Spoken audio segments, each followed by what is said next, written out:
Welcome into 95.5 FM in Tigerville, WNGR-LP 95.5 The Vibe. It is 2016. Brad, it is the 2016 edition of The Bottom Line. The Bottom Line here on WNGR-LP 95.5, The Vibes Talk Show, sports talk show if you will, here on 95. Brad, Happy New Year to you. It's good to be back on the show and with a fresh start. A lot to talk about. Yeah, there is. I'm glad to be back, though. It felt like forever. It did feel like forever because it was. It was 5-6 weeks, something like that.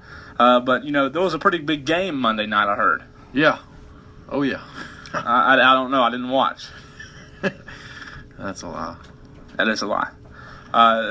This past Monday, Clemson and who was it? Was it Wake Forest? Yeah, Wake Forest. Was it Alabama? Yeah. Alabama played. You know, we hadn't talked about it, obviously, since this is our first show. What was your overall first take reaction, and did you think it would be as close as it was? Well, Clemson should have won the game. And, what's that mean? You know, Alabama took advantage of Clemson's mistakes, but like you said when we were watching it, Clemson was the more talented team. Yeah, they were. You know, you originally said Bama by how much? I never gave a score prediction, but I thought Bama would win by at least 10. Were you more surprised at the amount of points scored overall, or were you more surprised that Clemson was able to, you know, compete with them? Because if you would have told me that Clemson was able to score 40, I said they'd have won. Yeah. I was definitely more surprised with the total points. Because, I mean, I told you first team with 30 wins. You know, and the thing about it is, I completely agreed. I thought that if the team whoever got the 31st would win. I didn't think that Alabama would outscore Clemson, but you know what? They did. And they did it by doing the little things. You know, if you watch that game, you may have saw, you know, that Alabama was not as good as Clemson. You may have thought that Clemson was better than Alabama. However you looked at it, you can't deny that the teams were almost even. Mm-hmm. If it wasn't for a few plays, excuse me, here and there, this ball game is a totally different story. I mean, for me, the very first thing that turned it around was the interception from Deshaun. The momentum really swung when he threw that pick. And then, you know, Clemson after that, before that, I mean, it was 14-7. He threw the pick, could have been 21-7. But even after that, Clemson had multiple opportunities to put the game away, and they didn't. Yeah, I mean, it was 14-7. They had just gotten the ball. And then, I mean, it was a good play call. It was an underthrown ball. Alabama picked it off. And then, you know, even after that, Clemson still had the momentum. I mean, they gave up a touchdown right there. And then the touchdown to start the second half, that was a killer too. And O.J. Howard was just wide open. But the biggest thing to me was when Clemson lost Mackenzie Alexander, you knew Clemson secondary, that was going to be the question mark going into the second half, because when he went down, you know, it was Curse, and then he didn't really have much help. I mean, all those long pass plays, it seems like him, every time he was just worn out trying to run down those Alabama receivers, you know, and give Alabama credit. They made the plays when they had to, but, you know, Clemson, they did have a few players that, you know, were injured coming in. Shaq Lawson, if someone would have told you he was injured, you wouldn't have believed him the way he played. I mean, he played out. He played great, but you could tell that McKenzie was hurt. Yeah, oh yeah, you could tell. You know, early on in the game, he was hurt. And when he came out, you maybe thought, well, he shouldn't have been in there to start, because I mean, when he was in, he didn't do much, and you know, mid fourth quarter, early fourth quarter, I even asked you. I said, "Where's Curse?" He didn't really. Yeah, I know he was committed to the run a lot, but you didn't hear his name a lot. Now, yeah. I mean, he's top. I mean, he's a top dog. And he got so worn out in that third quarter that, I mean, I think they subbed a lot more in the fourth. But yeah, I mean, he'd come in to stop the run, and they'd go over the top. The thing about it is, I mean, you look at the game, you look at the like I said, the little things. I mean, if it wasn't for the pick, you know, Clemson maybe would have went up 21-7. Other than that, the kick return, you know, Clemson's kicker was not able to kick it to the back of the end zone. and then all of a sudden, Alabama returns one for the touchdown. That hurt. Yeah. That was a big one. Yeah. And, you've always got to – I mean, yeah, you can blame it on the kicker for not kicking out of the end zone, but at the same time, I mean, there was a lot of missed assignments too. Like, that's one thing you're always taught on kick return is stay in your lane. Stay in your lane. And Clemson didn't. And they stayed in somebody's lane. Yeah, there was another kickoff early in the game that Alabama about returned, but 50-yarder one. Yeah. But then the tackle was made when it needed to be made. But yeah, right when that happened, you just kind of felt the air just go out of the stadium for Clemson. And then to make it worse, if you're a Clemson fan and you said, okay, we're still in this thing, kind of to put the icing on the cake, all of a sudden out of nowhere, an onside kick happens. I mean, out of nowhere. Yeah. You cannot say that you knew that was coming. Oh, no one knew it was coming, and that's what makes Nick Saban such a genius. Because, I mean, we watch it. I didn't say anything other than wow for the next 30 minutes because, 2 plays later, they score on that long touchdown pass. The thing about it is, what Nick Saban said after the game, Brad, was that he said, well, my defense was just tired, so I tried to onside kick it, and it worked. Which is true, but they've been practicing that, and Clemson's coverage was just awful. I mean, you could have rolled 3, 4 by 5 tractors down that lane. I mean, the coverage was so bunched up and toward the middle of the field, it was just unbelievable. Dabo was mad. I didn't know why he was mad, but apparently 2 years ago in the Carolina game, the same thing happened to them, and they said the rule said that you had to give the other team a fair chance. But I don't know how that rule exactly is stated, but he was hot. Yeah, and, at the same time, I mean, in Dabo's case, I mean, yeah, he had a valid argument, but, in that situation, I'd say just forget about it and go out there and play the game, honestly. But he did have... Were you surprised that... Go ahead. I mean, he did have a reason to argue, but... Oh, he did. At the same time, you can't let that one play affect the rest of the game. Were you surprised that Clemson didn't take any shots? I mean, at Alabama, maybe some kind of trick play. Clemson didn't run one trick play all game. They didn't, and they really didn't have. I know what you're going to say. Go ahead. They really didn't have the right opportunity. Yeah, they didn't, and one of their key players they used for a trick play scenario, Deion Kane, was. Well, they did it last week against Oklahoma. Yeah, they did. They did, but what Clemson really missed, I think, is a true deep threat in this game. I mean, they had Renfro. They did. You're right. But Kane is their deep threat, and they didn't have him. But you know what? Even more than Kane, I think Mike Williams could have made a huge. They haven't had him all year. Right. Yeah, they haven't had him all year. But you have him and Kane. I mean, you have 2 down the field threats. I mean, Deshaun did as much as he could with Renfro. Exactly. I mean, him and Gallman. And let's be honest, Renfro's a stud. He made 2 touchdowns in the national championship. Deserves a scholarship after that one. But he's not. Deion Kane. He's not Mike Williams. He's not Octavius Scott. Yeah. I mean, it's just the matter for him. I mean, Kane goes down or gets suspended. When Mike Williams gets hurt, he just stepped up. And that's really why he's playing because, it's him and Scott pretty much, and Gallman. And of course Deshaun. That's the offense. So, he did everything he could. And if Clemson would have won the game, the obvious MVP would have gone to Deshaun. But I wouldn't have been surprised if Renfro wouldn't have gotten it. He deserved it just as much as anybody. Who has a better shot? Think about this before you say it. Don't just give me an answer. Think about it. Who has the more of a shot, a legit shot, to be back next year in Tampa? It's Clemson. I really do think it's Clemson because they have the best quarterback in the country coming back. They do. But they have the best receivers coming back. They have Gallman coming back. 2 years straight when you lose as much NFL talent on the defense side of the ball. Does Clemson still have those studs on their roster? Do you realize in the past 2 years on Clemson's roster, you've had guys all on the same roster. Vic Beasley, Shaq Lawson, Jermaine Kearse, Mackenzie Alexander. What was the other guy that lost in the NFL last year? The inside tackle or the. I can't think of his name. But I know exactly. He plays for New Orleans. Right. Yeah, he plays. I can't remember his name, but Next year they might not be as dominant on defense. I mean, you got Ben Borer coming back. That's a big help. But when you have that many weapons on offense coming back, you're going to be able to score points.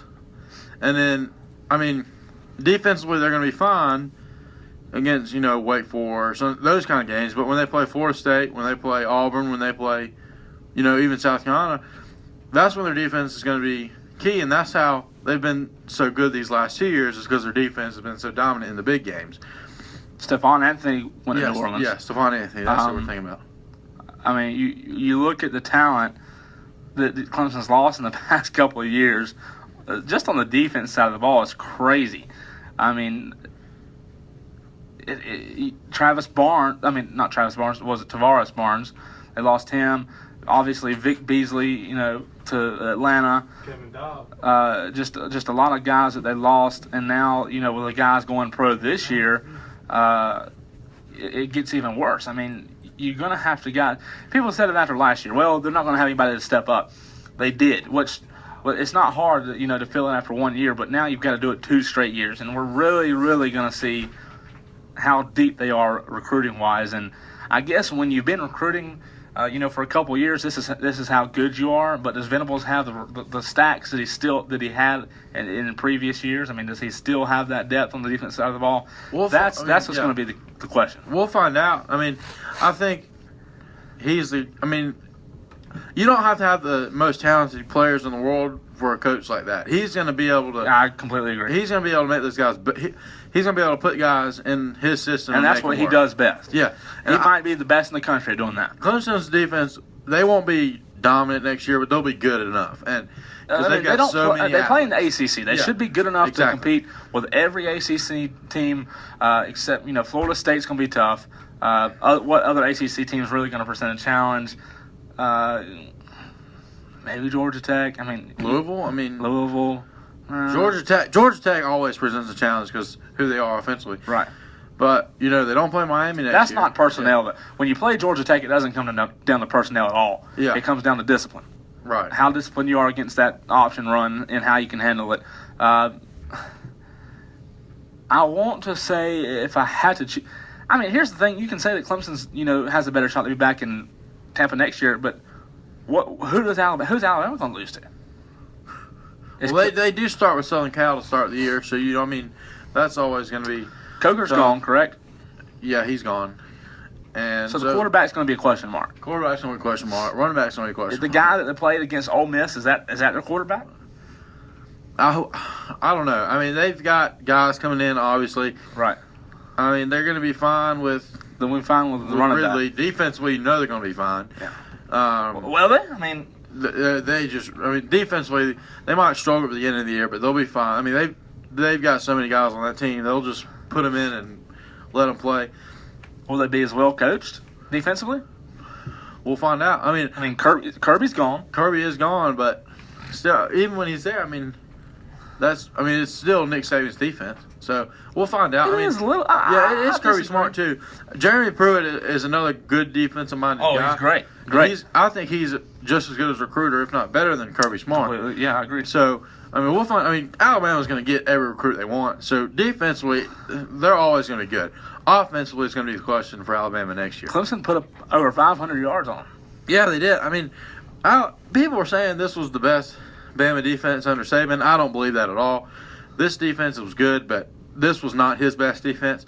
But then again, I think this is probably the best offense Alabama's seen since Ole Miss. No question, better. Yeah, So, those are two great.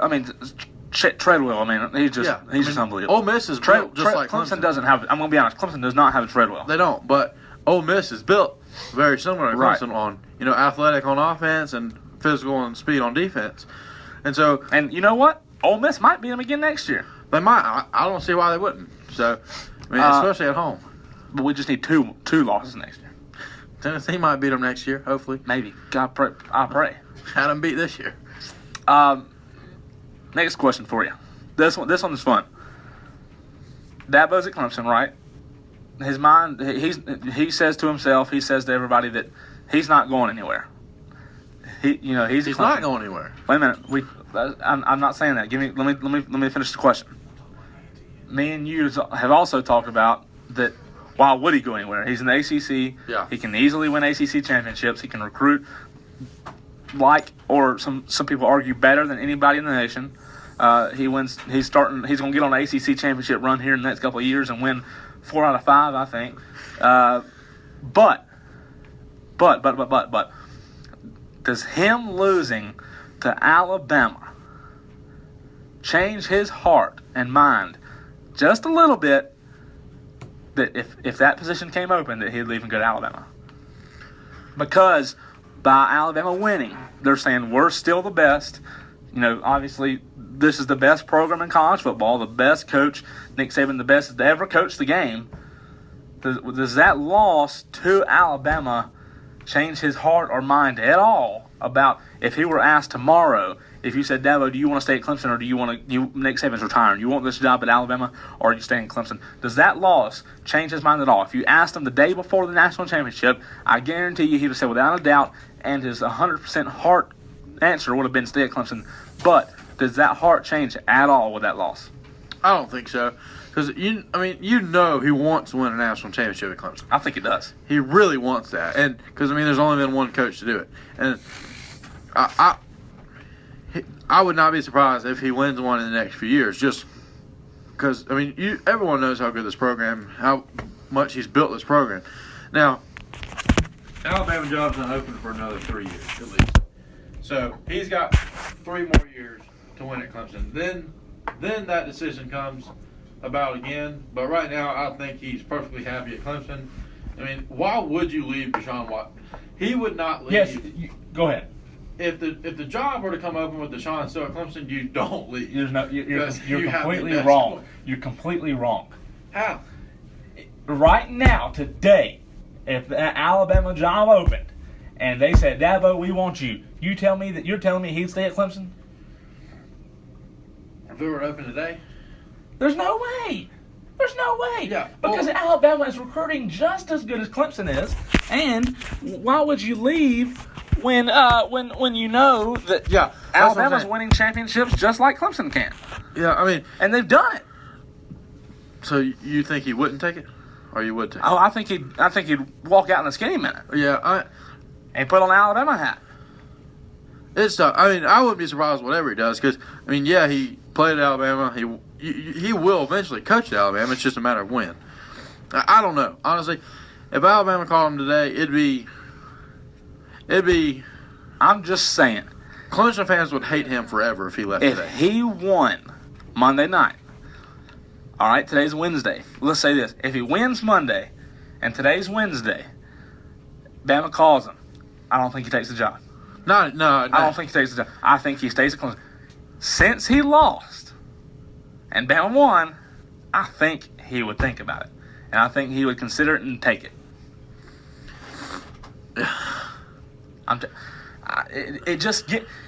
Mentally, it's going to get to him.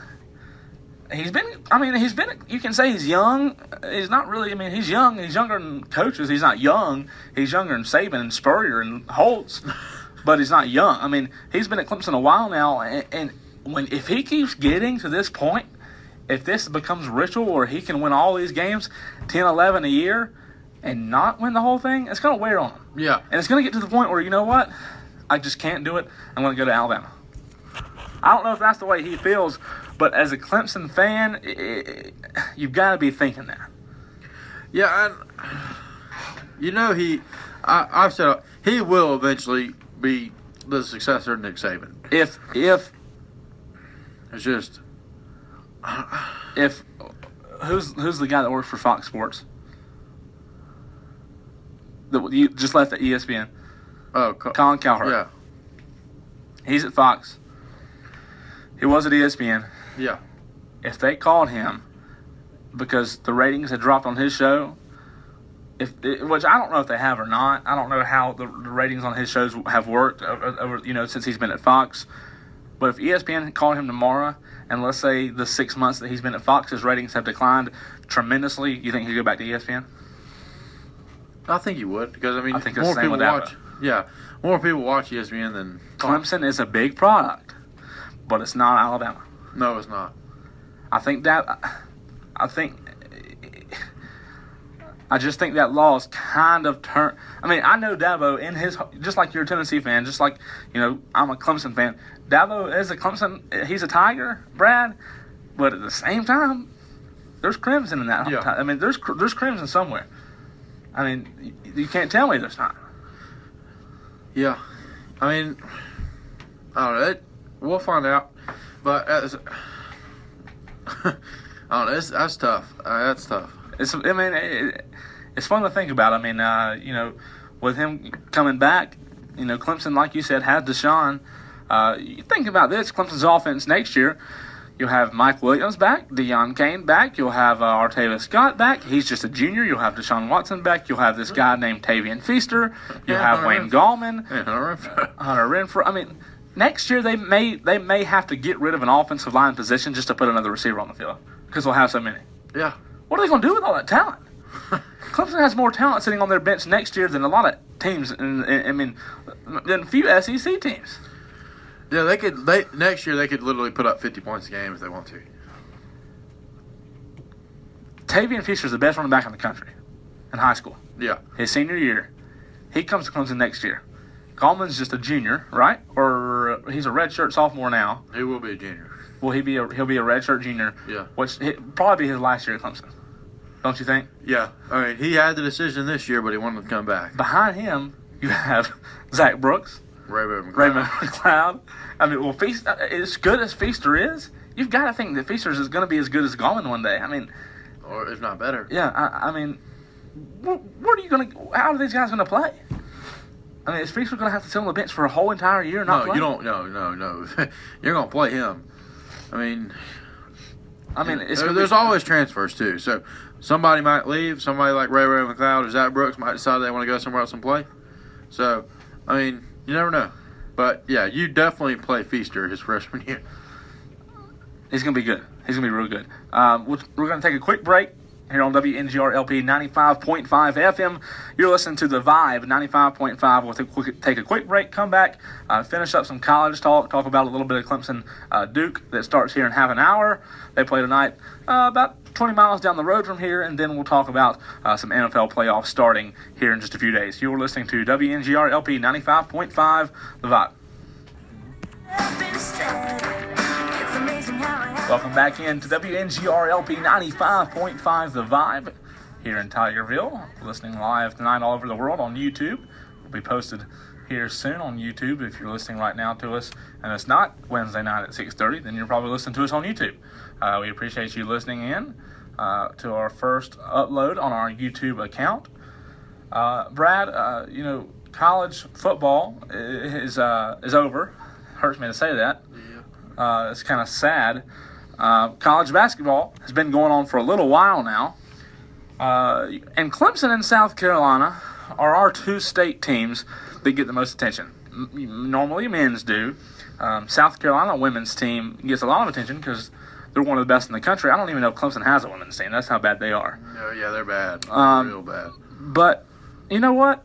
In the past couple of years, South Carolina women's have been dominant. Very dominant in the SEC. Dominant overall. This year, South Carolina men's is dominant. Oh, yeah. Have they lost yet? No, they haven't. They play tonight. Undefeated. Who do they play tonight? Alabama. Clemson played Alabama a couple weeks ago, and Alabama won by, I think, a point or two. Yeah, Clemson had that game in the bag and just gave it away late. Yeah. Let me ask you this. How good is this men's team from Columbia? I think they're good, obviously. I mean, they're 15-0. I wouldn't say elite yet, but they're certainly, I mean, you can make a solid argument that they could win the SEC. They're not the best team. Who do you think is the best team in the SEC? I still think the best overall team in the SEC is either LSU or I want to say Kentucky, but they're just so inconsistent. See, I think the best team in the SEC is Texas A&M. They have more depth than anybody in the SEC, and I think in the end of the year that's going to come to help them. Of course, I still like LSU. Vanderbilt's one of those teams that's got a lot of talent. Right. Vanderbilt's pretty good. but I think they're going to pick it up here soon. The SEC is still wide open. Has Carolina played? They haven't played LSU yet. They haven't played A&M yet, correct? No, they haven't. But they haven't played Kentucky. No, yeah, they play LSU and Kentucky back to back soon. Oh, that might be 2 losses. Yeah, they're both at home though. That helps. Helps a lot. They did beat Vanderbilt, so they've got Alabama. That's going to be a tough one in Tuscaloosa. They've got a home game against Missouri. That should be a win on Saturday.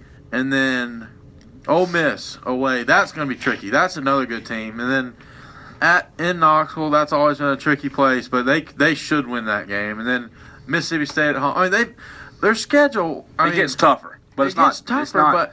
But they could honestly be undefeated on February 6th when they play at Texas A&M, and that's going to be the 3-game stretch. They got A&M on the road, and then LSU and Kentucky back-to-back at home. From now until March 5th, or whenever their last game is, they've lost 0. They have about 2 months left, maybe a little less. How many losses do you think they'll have come March 5th or 6th? Some teams play on that Sunday. I think they'll probably end up with around 6 losses. That's good. But yeah, I mean, that's really good. But the best South Carolina's done in a long time. Yeah, if you look at that, it needs to be, it can't be all 3 of those losses cannot be A&M, LSU, and Kentucky. They've got to win one of those games to gain some respect. I mean, yeah, if you finish the year with 6 losses, you're going to be a high seed in the tournament and all that. But you need to beat a Kentucky, you need to beat an LSU. You need to get as many of those road wins as you can because that's how you get respect. I mean, people are starting to respect them because they're ranked number 19, they're 15-0. Right. But they really haven't played the best competition. I mean, they played good teams, but we're about to find a lot about this team. Tonight and then next week at Ole Miss, we'll find a lot about this team. Up the road a little bit towards the upstate. Carolina, obviously, women's and men's are having great seasons, both undefeated. But you know what? Clemson's not doing bad. All of a sudden, the Tigers have won 3 straight. They've beaten Florida State on the 2nd. They beat Syracuse at Syracuse. And then Sunday, they beat Louisville. A very, a respected Louisville team. This isn't their best year, but you can't, when Louisville is as talented as they are, even this year, you have to respect them. And you know what? Louisville is not bad defensively, but the lack of offense kind of showed Sunday as Clemson beat Louisville 66-62. Before they won these 3 straight, though, they did have a tough little road. They lost to South Carolina. Then they got annihilated by Georgia. Then they lost to North Carolina. And that North Carolina loss, I've heard some reporters out of Chapel Hill that work for North Carolina and the Tar Heels and cover Tar Heel basketball say that was a really turning point game for Clemson because the score was 11 points, but a lot of those 11 points were scored in the very last minute as North Carolina pulled away. And then all of a sudden they found some momentum and rolled off 3 straight: Florida State, Syracuse, and Louisville. But it gets tougher tonight. Maybe not even 20 miles down the road from here, Greenville, they host a pretty good Duke team. Yeah, they've got 4 straight games against ranked teams coming up. 3 of them are in Greenville. That's going to be tough. That's good. What you said about 3 of them in Greenville, that helps out a lot. They need to win. They need to win 2. Yeah, they have to win 2, I think. Because, they played a tough non-conference schedule, but, their wins came against the bad teams and the losses came against the good teams. So, they need to get, some wins against quality opponents to help them down the road. A win at Syracuse, that's always going to look good. A win against Louisville is going to look good. Always. So if you can beat a Duke or Duke would. That's going to help. Clemson would really, really get some respect if they beat Duke tonight. But like you said, Duke at home, Miami at home in Greenville, Virginia in Charlottesville. But then you come back home for Pittsburgh, then go to Florida State. When you go to Florida State on January 30th, at the end of the month, you'll have played 4 games since the Louisville win on the 10th. Those 4 games, like you said, Duke, Miami, Virginia, Pitt, you think they need to win 2 of those? Yeah, at least, yeah. I think they can beat. You know what? Why couldn't they beat Pittsburgh? I really do think Clemson has a really good shot against Pittsburgh. You know what? Virginia played good last night. They played really good last night, but they're still not as good as they were last year. They have some holes defensively that you can get in and expose. A few teams have already done that. Miami is a winnable game. It really is. Yeah, any game at home for Clemson is winnable because the way they play defense is just it's very similar to South Carolina. Their defense pumps up the crowd, and when that Clemson crowd gets into it, I mean that place gets loud. It's going to be packed tonight. Yeah, it's going to be packed tonight. So everybody home from Arizona. Yeah, Clemson needs to come out strong defensively because I think they can beat Duke. They really can. They're not going to have near as much talent, but their game defensely it can give cause Duke fits. Yeah. I mean, Blossom game, he's got to play out of his mind tonight. To me, it's going to come down to Blossom game versus Allen. Yeah. Allen. I mean, they're the two leading scorers for Duke. He's averaging 15 a game. I think he needs at least 20. I really do. Think. And Roper needs to have a big game, too. I don't know who tonight is guarding Allen, but I think that matchup is going to be fun to watch. Yeah. Allen, it should be versus. Is it going to be? It won't be Blossom game. It won't be Roper. Who will be guarding Allen? I don't know. Clemson might just do. They might go to the zone to start the game, and see. I don't think they will. But Clemson does love a man defense, so we'll see. I'd be fine with putting Roper or Blossom game on them, honestly. But I don't think. Then who's going to guard Ingram for Duke? That's the thing. Yeah, you know what? I think Roper's going to guard him. I think Roper's going to guard Allen. I may be wrong. You know who's going to have a big night tonight? It's Grantham. Yeah. Grantham is going to have a big night tonight for Clemson. I think the whole Clemson's bench is going to have to come in and play big. It's going to take a full team effort to win tonight, and they can. Noko is going to have to be excellent defensively. Yeah. The senior center. He's going to have to be really, really good. He's averaging right at 21 minutes a game. That's, 8 points a game for 21 minutes. That's pretty good. And so I think he's going to have to play, a little bit more than that. I think he's going to have to get as many rebounds as he can. But if he can score, 12 or 14 points down low, that's going to be big. Roper and Blossom game are both going to need really, really big games. And they're going to, not only that, but they're going to have to contain Allen. And you know what? They may have to get Allen frustrated a little bit, throw him off his game for Clemson to beat Duke.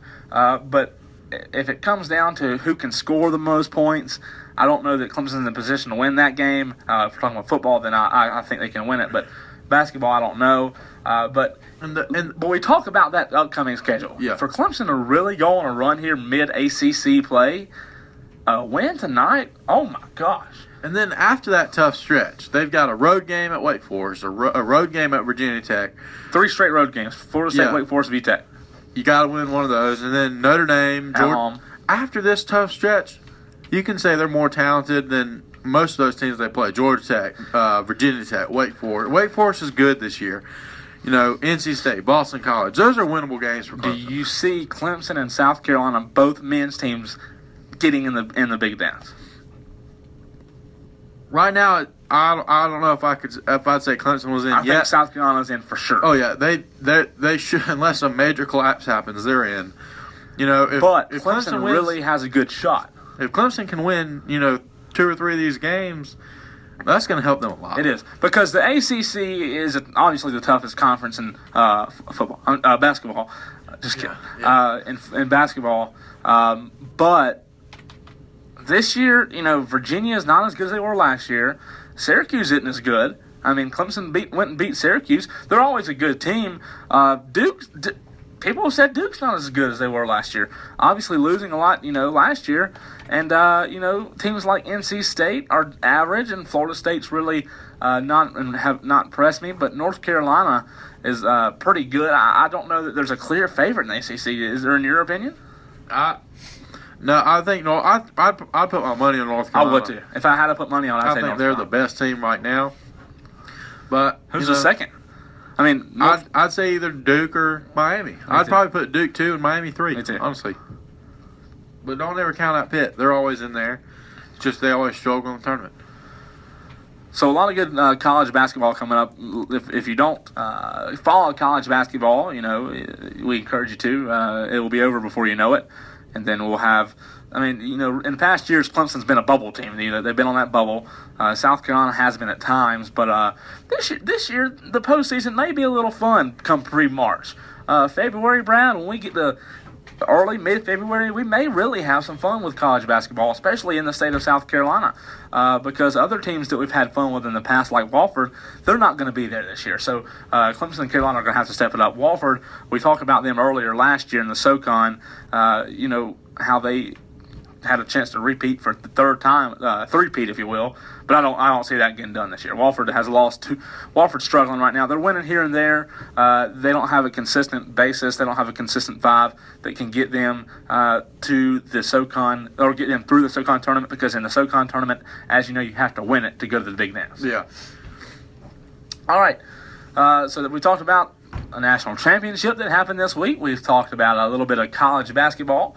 As far as NBA goes, we'll talk a little bit of that, next Monday to start the show. But a lot of good games in the NBA right now. A lot of teams sitting on that 20-19 record. A lot of teams at 30-10.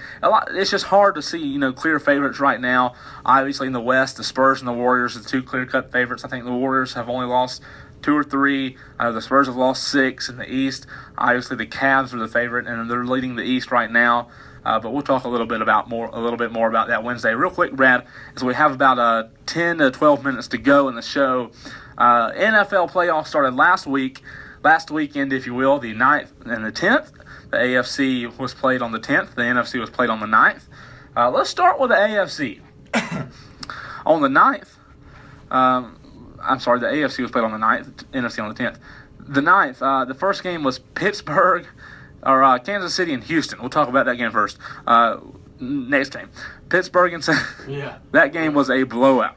It was. I mean, Kansas City with Macklin is a good team. Houston didn't even deserve to be there. With Macklin out, I don't know how good they'll be. But now Kansas City really showed that they belong in the playoffs. I really did want the NFL to look at this, because a team like the Texans, who, won the division, but then you got a team like Kansas City who came in at 11-5 on the year. Why not let them host? I mean, they've got the better record. They were clearly the better team. Seeding. Yeah, and I wish the NFL would look at that. To me, if you have the better record, same thing about Green Bay and Washington. Yeah, Green Bay should have hosted that game. I mean, they were clearly the better team. I really wish that the NFL would look at that. But also in the AFC, that same day, later that night, the craziest, I don't know if it was, in 20 years of me being alive, I don't know, out of all the NFL games that I've watched, I don't know that it was the craziest NFL game. I'm just trying to think off the top of my head. I didn't really think before the show started. But this was top 3 craziest games I have ever watched in my life. Yeah. Pittsburgh won 18-16 over Cincinnati in a game where Cincinnati handed them the game on a silver platter and said, take the game, we don't want to win. And Pittsburgh handed them the game in the fourth quarter. I mean, all of Cincinnati's points came in the fourth quarter. It was unbelievable how crazy. That game in the fourth quarter late, with like 2 or 3 minutes to go, Cincinnati had the ball. All they had to do was just run the clock out, and Jeremy Hill fumbled. He fumbled, and then Pittsburgh got the ball back. Pittsburgh was still pushed way back in their own territory with little time on the clock. Cincinnati defense could have made a big stop because the defense from Cincinnati is good enough to do that. But guess what? Pac-Man Jones and Vontae Burfict ruined that for him. Yeah, they did. Well, you had the play, the targeting, not targeting, but the personal foul, shoulder to helmet, and then the play where Pac-Man pushed the referee and the Pittsburgh assistant coach was on the field. If you watch the game, you know what happened. If you don't, you may be a little confused, but I have never seen a turn of events so quickly where Cincinnati was the clear favorite and all of a sudden just lost. Yeah. I mean, that game is just... If you're a Cincinnati fan, it's going to hurt until August. It's going to hurt for a long time. Because And you were then- clearly the better team. Yeah. Oh yeah. I mean, And especially when Pittsburgh lost Roethlisberger. Yeah. I mean, the game was and Williams, their running back. Yeah. The game was yours. And for those of you who aren't a fan of the entertainment world, a Grammy is for Oh my gosh, it's Pac-Man for Jones. singing. It's not for acting. What he's talking about is Pac-Man Jones after the game came on a little rant and said, "Oh, Antonio Brown deserves a Grammy after that acting award." And tell us the rest, Brad. Yeah. Hey, that's exactly what he said. And A for Grammys those of for you what? who don't, Grammys for acting. You cannot win a Grammy for acting. A Grammy is a musical award. I don't know where Pac-Man Jones went to college, but shows you he really probably didn't go to class too much. That was funny. That was really funny. Oh, I laughed because That was hilarious. it just He went to West Virginia, by the way. Pac-Man, That explains it. Yeah, that explains. Pac-Man Jones, he's had a rough past. He is a great football player. But He is. he's also got a big mouth. Very and big. A big ego off the field. If he could just limit all of that, he could be one of the best players in the NFL. All right, let's go to the NFC real quick. We'll start with Seattle and Minnesota. This one was 105. A high-scoring affair as Seattle defeated them 10-9. There was a heat wave coming in that game. No kidding. This kickoff, it was -7 degrees in Minnesota. A game that Minnesota should have won. Yeah. They didn't score a touchdown, had an opportunity late, went down the field, I believe 30 seconds on the clock. 30 seconds on the clock, and Minnesota's kicker lines up for a 28-yard field goal, something that's less than a PAT now in the NFL. And what does he do? Shanks it left side. No good. He made all three of them coming up to that, too. So, me and you were both high on Minnesota coming in. If that was a team. Yeah, I wanted them to go far. But Seattle was probably the worst matchup they could get. yeah, they did, and Peterson had a rough game Sunday. Yeah. Seattle is just one of those teams that when they get hot, they can beat anybody they play. And right now they're hot defensively. They are. I don't know. We'll talk about this in a minute. Sorry, I was just going to go ahead and get to next week's game. But real quick, Green Bay and Washington, the last game that we haven't talked about from last week. Green Bay won 35-10, 35-18 rather, where Green Bay was clear favorite, like you said, but the lower seed. So Washington hosted out of the NFC East. Green Bay out of the NFC North, I believe. Yeah. Did not host just because of the seeding, but Green Bay beat them pretty good, 35-18. Washington, I thought, could have beat Green Bay, but Green Bay really played a really good game, something they haven't done in a couple of weeks, and Washington just couldn't hang with them. Washington's not that good of a team. No, they're not. And, early on defensively, Washington dominated that front. Like, the front seven dominated Green Bay, but in the end, Aaron Rodgers, he's just something else. He is. He's been struggling lately, but he came on a little bit better, and he's doing good. So we'll see if that continues to the playoffs. It's going to get tougher because this Sunday he plays Arizona. We'll start with that one first. Green Bay goes to Arizona. Green Bay's the 5 seed. Arizona's the 2 seed. It'll be in Arizona. Now let me ask you this: wouldn't you love to have the job to get the crew at the stadium where you have to clean up the whole entire national championship gig, and 5 days later, Arizona plays, and you have to have Cardinal stuff everywhere? Yeah, it's not fun. But Who wins this game? I think Arizona.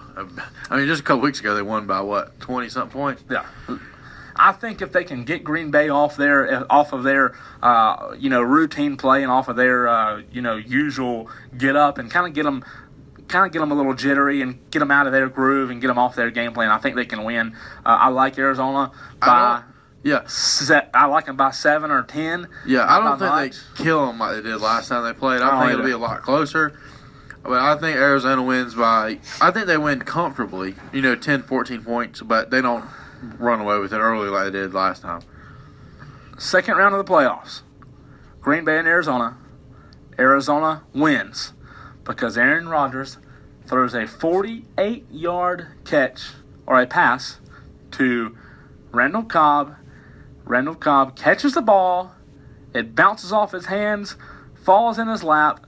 They rule it a catch, go back. review it. They say it's not a catch, and Green Bay goes home because they got robbed. And when it was clearly a catch, they go home and they get a little taste of their own medicine. How about that? You understand anything I'm saying? That's not going to happen. Do you get where I'm coming from? Yeah, I get exactly where you're coming from. Second round of the playoffs last year? Yeah, that's not going to happen. Dallas gets robbed. Maybe let's just hope. I mean, that would be awesome for Green Bay to say, "Oh, it was a catch. It was a catch," but it's not a catch. It's not going to happen. Come on, let's hope.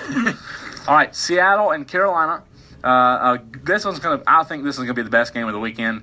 This one's in Charlotte, just a couple miles, just a couple hundred miles up the road, about 2 hours from here. Seattle and Carolina face off at 1:05. This one needs to be the night game. I don't know why this one's the 1 o'clock game. Yeah, this one needs to be the night game. The lights need to be on in Carolina. This one needs to be a playoff atmosphere game where it's cold, the lights are on, and we're in Charlotte, but it's the day game. So I don't know why they're the 1 seed. Why is it a day game?